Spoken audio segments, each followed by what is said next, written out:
All right, you ready to do it? Yes, I'm ready. All right. So here we go. 5, 4, 3, 2, and 1. All right, folks, welcome back to the Trauma Therapist Podcast. I am very excited to have as my guest today, Marisa Michelson. Marisa, welcome. Thank you so much. So happy to be here. You are welcome. So Marisa is a singer and singing teacher, an award-winning composer, and the founding director of the embodied vocal performance ensemble Constellation Chor, which seeks wild embodiment through voice and body, and has made a name for itself performing at such venues as Lincoln Center and the Kitchen, among others. As a voice teacher, she has taught Broadway stars, opera singers, and people who've never sung before, but who know that singing is their birthright. Marisa recently completed a certificate in integrative somatic trauma healing from the Embody Lab, which is part of what has inspired her to be in direct conversation with therapists and somatic healers. With Constellation Chor, she's developed a practice for connecting to self and other via group, voice, and movement improvisation, a practice that she teaches to all humans, not just professional artists, and calls it core sounding. Marisa, welcome. Thank you. Thanks. So before we get going here, share with our listeners where you're from originally and where you are currently. Sure. So I'm originally from Massachusetts, Western Mass, Amherst, Massachusetts. That's where I grew up. And then I lived in New York City for about 20 years. And then I moved upstate New York, near Hudson in Columbia County, about a year and a half ago. And that's where I'm talking to you from. And this is my real home. This is the home of my heart.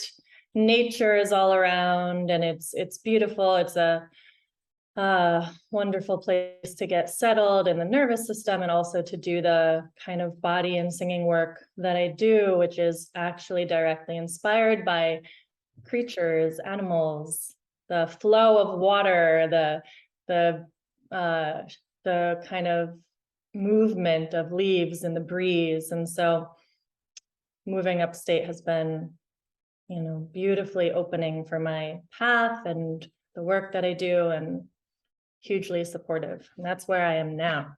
Awesome. All right. So I got an email from you about you, and I was like, wow, this sounds really, really interesting. So how the heck did you get into this? And what the heck do you do? Yeah, thanks. It's a great question. Well, I guess I'll first just say that because this podcast is called, it's about trauma, and the work that I'm doing with singing is not for acute trauma, not specifically for people with PTSD. It's not in that acute phase, but something I have sensed for a long time in my work with students, people who are singing. And I also have worked with people struggling with addiction. And what I've sensed and seen over time is that doing this vocal work, because by its nature it's somatic, is when it's done right, by which I mean really present, when we're both really present with each other, then things arise to the surface that are stored and locked inside the person's body and naturally must be dealt with, whether it's like, let us together choose to put this aside for now, but we can still acknowledge that there's something here, or whether we decide to go in and work with it directly. So that didn't exactly answer your question. So I'll just go back and say that I'm a performer and a composer and the director of this ensemble. And I've been, doing that forever. That was my path since I was a young person. For me, singing and music was always an expansive, kind of transcendent place to live that felt like it got me in touch with truths beyond what was just part of my five senses, and helped me feel like a sense of belonging as a human in the universe. However, to make, a super long story short right now, because I was pursuing singing as a profession, And because of all of the pressures that come along with that, my journey with singing became one of shrinking and contracting rather than one of deepening into this natural birthright I had felt when I was a child. And so over time, I'm very lucky to have found an incredible, magical teacher in my early 20s who then set me on this path of singing that became not just my path of singing, but also a kind of life path, like a whole paradigm of how to see the world, and a way of being as a human that has now become my path. And I've shared it with other people as a teacher. And like I said, then started to notice the relationship between traumas locked in the body and how that shows up in our singing and our voices, which can be both the most vulnerable kind of areas of expression for a human, and also therefore the most potent, really, really revealing something that needs to be seen and felt and heard for someone to feel like their expression in the world can come to the next level. Right. Interesting. All right. So, and I want to focus on that, but before we do, so you said you were been singing from an early age and you were pursuing performing, but things kind of shifted, and you talk a little bit about what that shift was and what this new path was, if you could put it in a. I love that question. I mean, yes, things shifted. They shifted in the sense that I was pursuing a more traditional path of being a performer who would go be in musicals, for example. And my path naturally shifted just as I grew in the world, and as I was moving along through my life in New York City to expand into being interested in more experimental music and body and movement and all these things. And meanwhile, I had won some awards for composing, and I was pursuing that, all of this professionally. But it's not like there was some sort of hard shift that I felt like, that's not good, I need something else. It's that the closer I got into the art that I was making and the path that I was pursuing, the more I could actually discover what my real interests were. And they continued to point me back towards my body.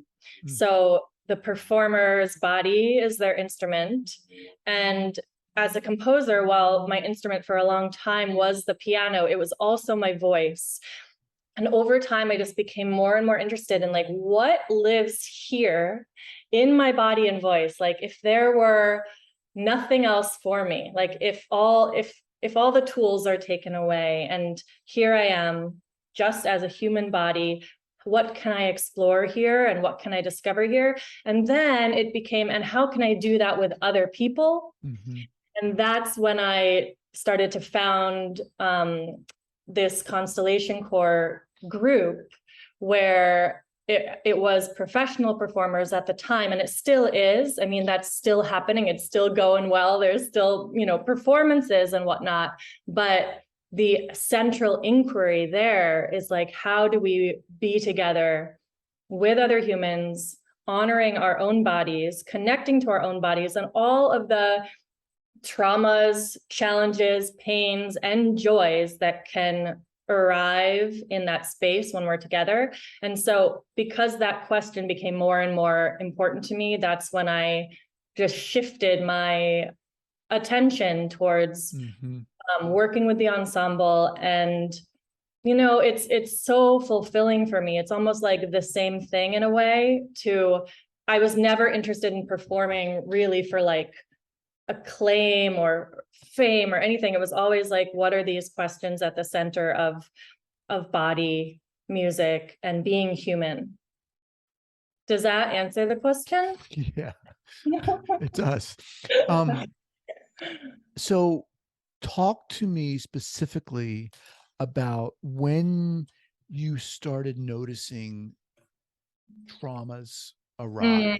What, and get specific. What, and how did you, what did you think? What did you, how did you respond, etc.? Yeah. So without getting into details of it, the traumas in my body showed up very, very personally, around breathing, around how I was breathing, or rather how I was not breathing, how I was holding my breath.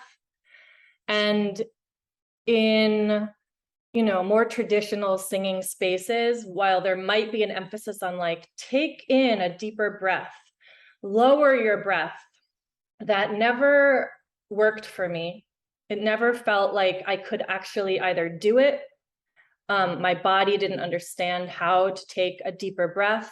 And it felt just like another direction from the outside of me trying to control and tell my body what to do, which became another kind of problem rather than a solution. And and how this would show up is I would hyperventilate a lot when I started working with my teacher, and the process of tuning into my body and singing became less about controlling and more about a practice of undoing and letting go. That's when all of this trauma could actually come more to light. Like that's when I started being able to see all of the areas that I was holding and tightening and forcing. And so like I started to say, that would show up in extreme hyperventilating during sessions, or I'd have to, stop, deal with it. And lots of physical pain. So I had chronic pain starting at a young age when I was a teenager. And again, there's a path of kind of ignoring that physical pain, which is the path I had been on, this path of controlling and doing. But in this path of undoing, it's like, okay, if I'm letting go, I actually have to feel this physical thing that's coming up for me. I can't will it away. And I have to allow it to be and, explore it. And the amazing, amazing thing about this work, and it took time, it's still going, goes forever, is that the realm of exploring these things that would come up, these physical ailments, or these like, or this hyperventilating, or this real tension in the breathing, or this incredible emotional weeping that would say just come out of me. Once I started allowing, like the thing is that the exploration of these traumas was not in the realm of story or talking about it so much. Sometimes, yes, but really it was like staying with the energy and the feeling and going deeper and deeper into that in order to release it, or in order to watch it release itself. And that to me was and is, for me and for my students, incredibly healing, because we can get stuck in these loops of telling our story and talking about an emotion rather than actually being with the emotion. Right. So, right. I mean, that's very much like somatic work. Very much. Yeah. Yeah. But okay. So what you're talking about here, this sensing of the hyperventilating and so forth. Did you experience that early on in your singing career? As soon as I started being in a space where I could soften my nervous system, like where my nervous system was invited into more of a parasympathetic dominant space, that's when all of this stuff could really arise to the surface. But the kind of like, so that's when the full-on hyperventilating would actually happen. But prior to that, it was still there. It was just that I had so much control over it, I could stop it. Almost. Yeah.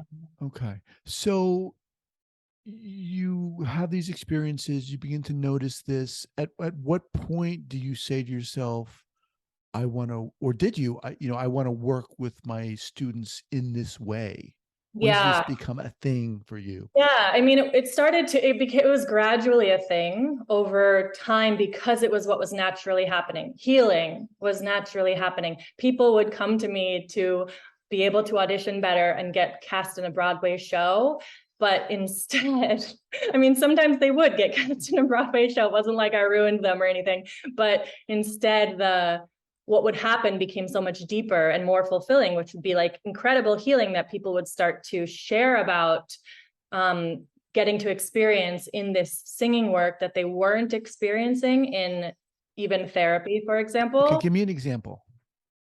An example. Okay, so we don't need names, obviously. Yeah. So let's see. There's I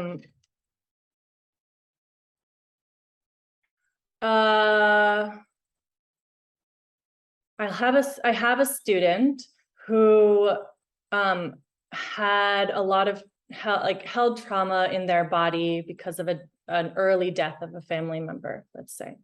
So the way that this was stored in the body, very much like in somatic experiencing, was able to be felt by this student specifically because we were working with their body. Mm-hmm. So while, again, this goes back to what I was saying before about the realm of telling stories about something versus getting to kind of transform through the emotional expression of that thing. Mm-hmm. So this particular student who I'm thinking about over a year of time of being in a chair, softening their body, releasing their jaw in a certain way, which therefore will release the breath, because when the jaw is held, the breath is held. And what was held in the breath that was able to come out was so much grief. And the grief, as it would be expressed, had a way to transform eventually by being channeled into sound making and singing.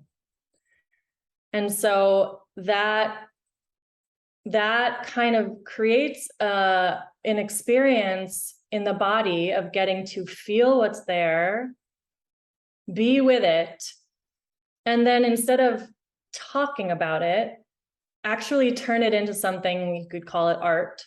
Mm-hmm. But really just, I would call it expression. And to do that in a way that's productive because it's transformative. Mm-hmm. And so this is where I feel there's even a slight difference with somatic experiencing. In my experience, what I've seen is that and in fact, this kind of answers your question, because it's just in the last year that I officially, after doing this integrative somatic trauma therapy certificate, I've officially started kind of, outward facing, saying that I'm doing this work, not mm-hmm. just for the purpose of singing well, mm-hmm. but for the purpose of deeper aliveness and expression that is healing. And so when we use voice, because of the intimate relationship of voice to the breath, it allows these emotions to come more to the surface, mm-hmm. closer to the surface, and to be expressed and transformed more deeply than, in my opinion, than even like movement, mm-hmm. or like in somatic experiencing. Like there is some sounding. It's amazing, what Peter Levine created, the VU sound, kind mm-hmm. of like, but the VU sound is particularly focused on, a parasympathetic nervous state, like activating this deeper state. Whereas with singing work, you titrate it, but you can move between like a calming state and something that's very activating. And when you're ready for that, and when you can do that, then you get to experience like your full power and expression. And that in and of itself is so damn healing. I mean, getting to express fully Right. as a human, I mean, it's for its own sake. A lot of people, I talk about emotions and expression as like mechanical, in a way that I find mechanical or like adaptive or like biological. I don't really see it that way. Mm-hmm. I see it as for its own sake, a part of us being human. It is beauty in and of itself to be able to move through this world as an expressive human being. That's who we're called to be. That's our birthright. And when we're missing that, Mm-hmm. when we're not doing that,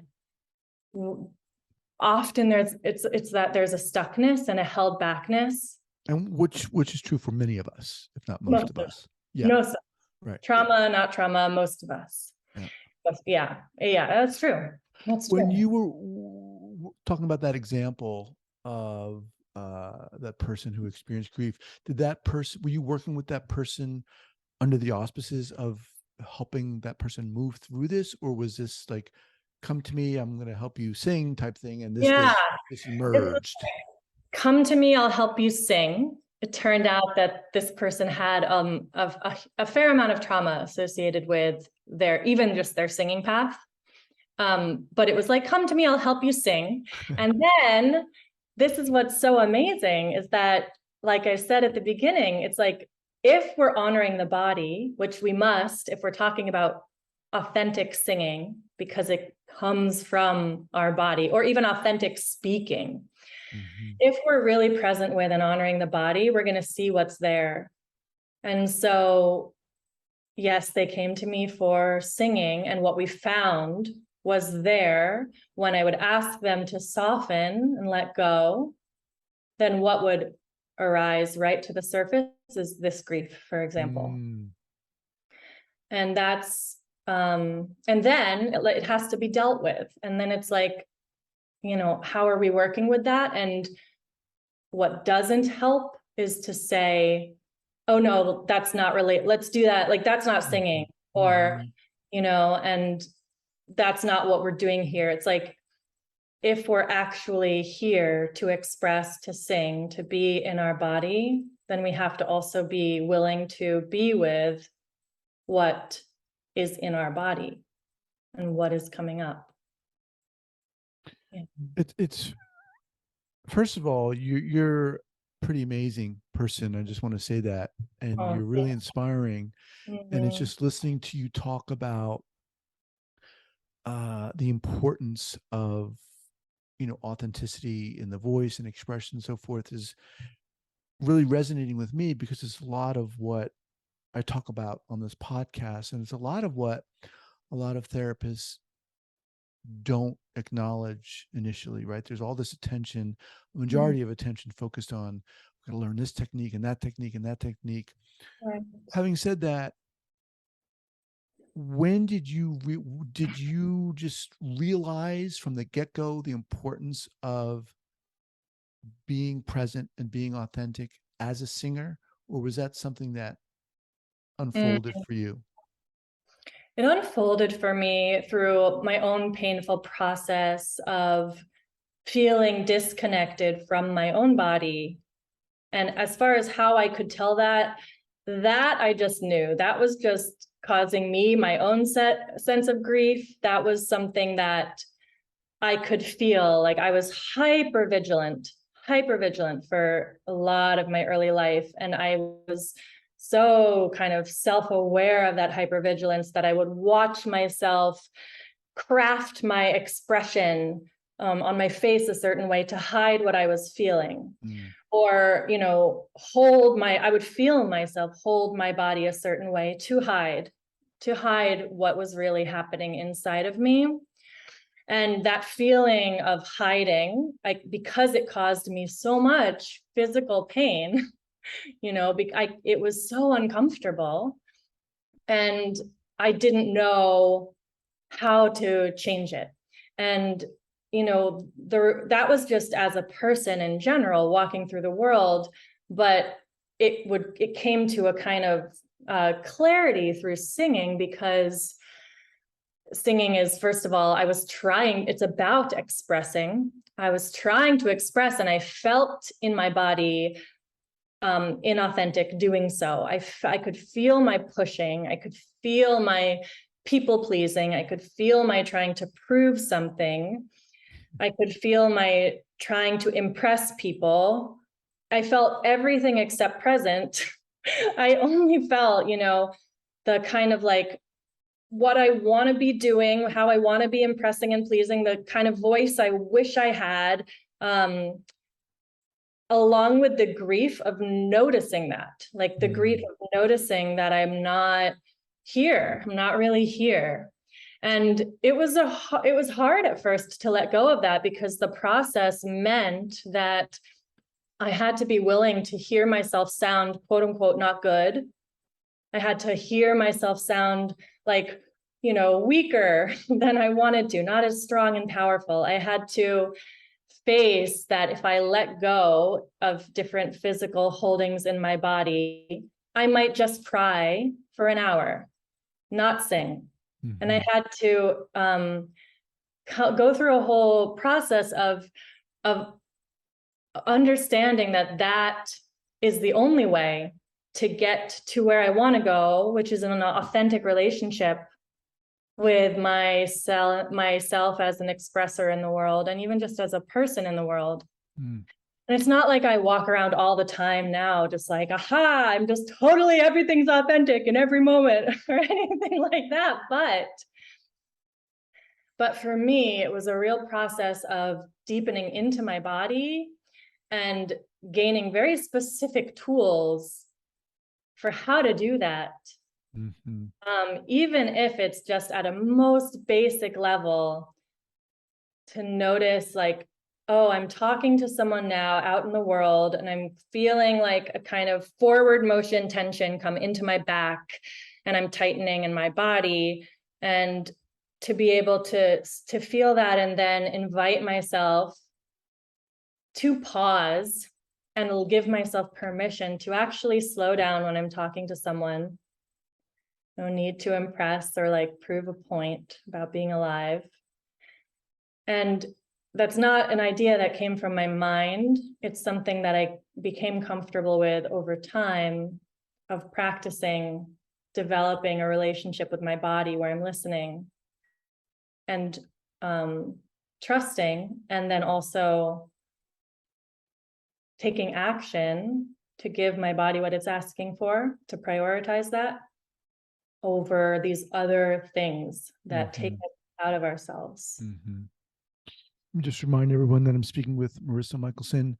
So who do you work with? Because we have a lot of, obviously, therapists of all kinds, survivors listening to this. Yeah. I work right now, yes, I'm working with a number of therapists, people who have their own practices. Seems like, specifically somatic experiencing practitioners have been drawn to this work that I'm doing because it's similar, and yet I think is missing this vocal piece, like in a real deeper way. So a lot of somatic experiencing, but also just somatic therapists, people who are interested in more than just the talk therapy. Although both. Also,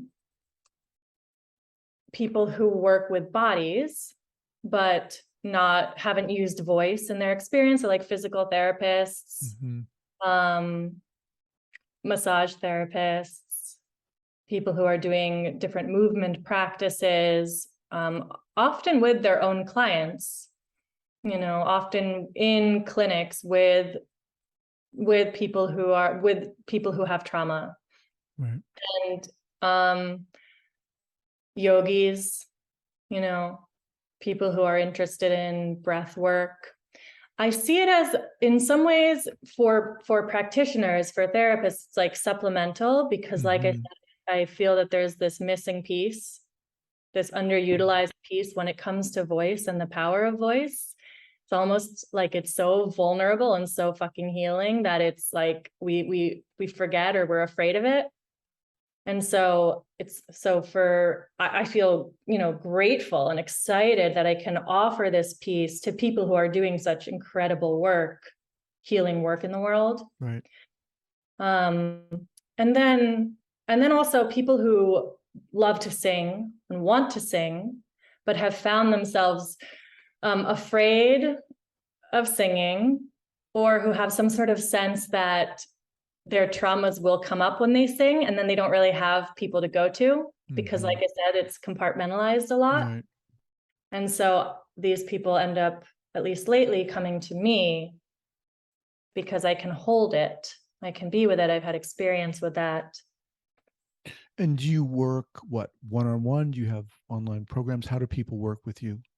Yeah, I have worked one-on-one, and I work one-on-one. I love it. It's deeply fulfilling. I'm doing a training myself this year with people who've worked with me for 10 years, even like a small group of a year-long training, like a kind of apprentice teacher training, because I can't work one-on-one with as many people as I want to. Right. And then I also have started doing group online courses. This past year, I did a few called Voice and the Nervous System, and I think I'll do one again this fall. And then I do in person, what I'm calling these core sounding workshops, which is what you read about earlier in the bio, which has to be live and it has to be in person. And that's where, as a group, we're exploring voice and body and how we take up space, how we make space for other people, and how we hold people's expression and encourage people's expression. And it ends up that in these nonverbal ways, people can express much more deeply than can happen with words. And so there are these in-person workshops, and I'm actually leaving tomorrow to teach the next one that I'm doing. Yeah. Awesome. All right, Marisa, as we wind down here, what's the best way for people to get in contact with you? The best way is via my website, which is Marisa Michelson Vocal Studio. Okay. That's one S and one E in the last name. And then also I've been sharing and teaching on Instagram. So I think that's another good place. Okay. Yeah. We'll have both of those linked up at the show notes here at the traumatherapistpodcast.com. Yeah, you are really inspiring person. And I haven't had anyone on the podcast, certainly, who's doing what I don't know if anyone else is doing what you're doing, but it's amazing. And it's so relevant to what we talk about here on the Trauma Therapist Podcast. I'd love to have you back. Yeah, that's quite a lot. I would love to come back, and I'm writing a book about this. So but I also wanted to say, Guy, that I would love to work with you if you'd be interested, play around, do some little practices and show you kind of in the body what it is that I'm doing. That would be cool. Talking about stuff, it's not the same as the So that would be awesome. Yeah. I'll take you up on that. Yeah, great. All right, Marisa, thank you so much. We'll be in touch. No, thank you. All right.